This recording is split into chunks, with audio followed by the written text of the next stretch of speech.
welcome back to the book of Enoch, where we're going through the book of Enoch verse by verse. And we're back in Missouri. We're in the old cave that we go to. I brought Benjamin with me this time because the ticks are, it's cooling off, so we can get through the woods a little easier.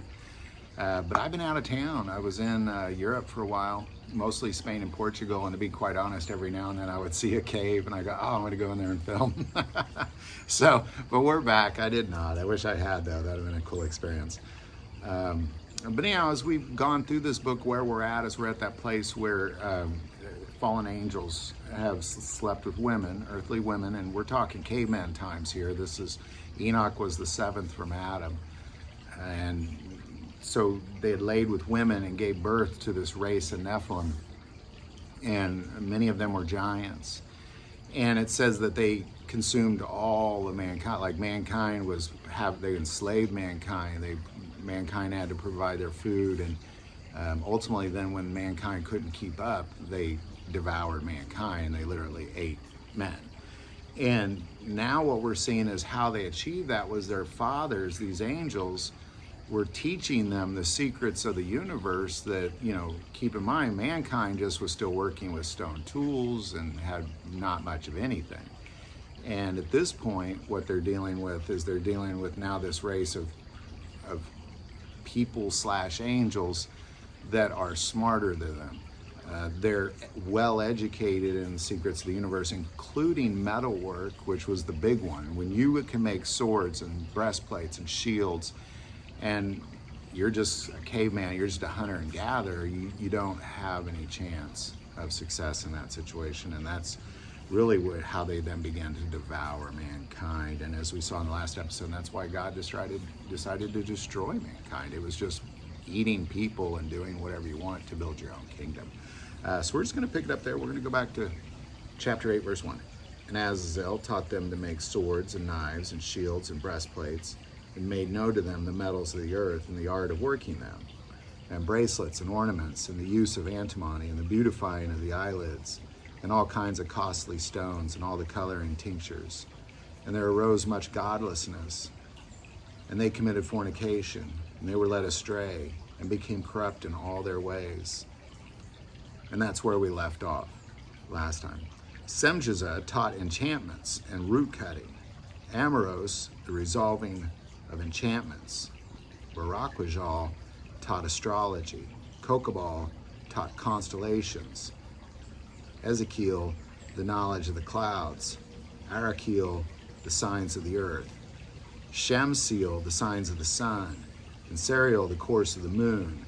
And as men perished, they cried, and their cries went up to heaven.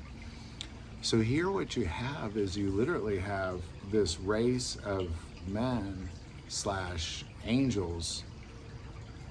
They're, you know, you have other, like man would only be hunters and gatherers at this point. You know, maybe they're producing some sort of crops, you know, but generally speaking, they were small societies at this point of hunters and gatherers, and some small societies of farmers.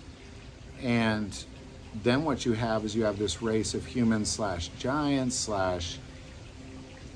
angels just devouring mankind, and they do it because they understand metalwork. They are then creating things that everybody wants, you know, the beautifying of eyelids, costly stones, jewelry, you know, so they're making a ton of money at this point, or what, you know, obviously whatever they're trading for expensive things. And they're extremely wealthy and extremely powerful on the earth.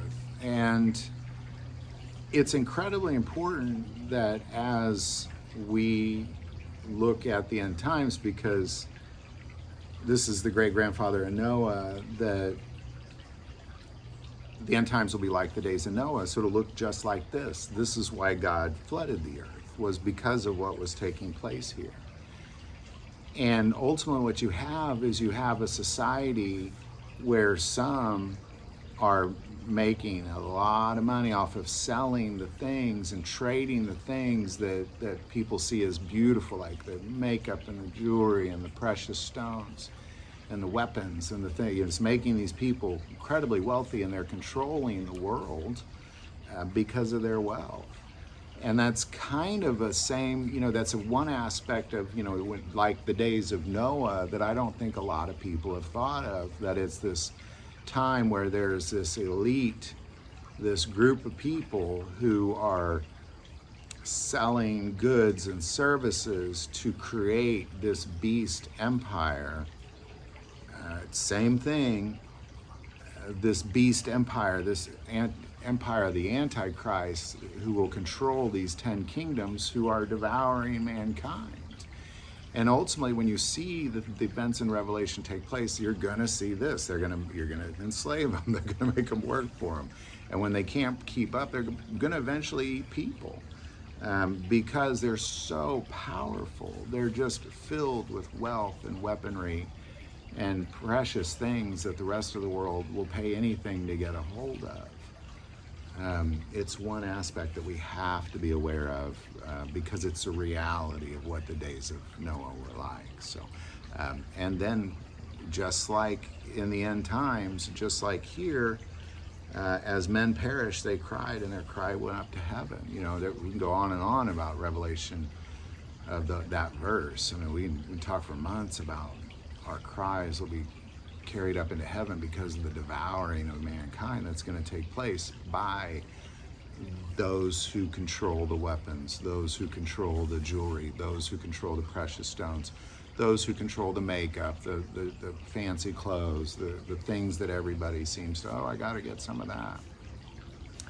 And they build this empire based on that stuff. So any thoughts or insight, definitely put that below. Hey, welcome back to the Book of Enoch.